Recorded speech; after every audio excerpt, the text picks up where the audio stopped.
السلام علیکم ورحمۃ اللہ وبرکاتہ۔ جب کوئی یہ کہتا ہے نا کہ یہ ناممکن ہے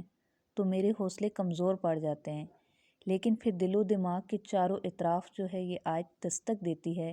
کہ وَقَانَ اللَّهُ عَلَىٰ كُلِّ شَيْءٍ قَدِيرٌ، کہ اللہ ہر چیز پر قادر ہے۔ اور حوصلے اتنے مضبوط ہو جاتے ہیں نا کہ اللہ کریم تو واقعی ہر چیز پر قادر ہیں اور سب کچھ انہی کے تو اختیار میں ہے۔ اور ایک دفعہ نہیں کئی بار ایسے اللہ کریم نے ہمیں سنبھالا، اور پھر وہی خوشی، وہی شکر گزاری کی ملی جلی کیفیت اور وہی چہرے پر مسکراہٹ۔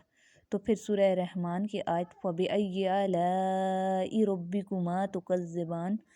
کہ تم اپنے رب کی کون کون سی نعمتوں کو جھٹلاؤ گے۔ اور ایسا سب کے ساتھ ہی ہوتا ہے، کبھی نہ کبھی کہیں نہ کہیں اکثر ہم ہمت ہار جاتے ہیں اور ہمیں لگتا ہے کہ کچھ نہیں ہو سکتا، مگر اللہ تعالیٰ کا کن کہنا اور ناممکن کا ممکن ہو جانا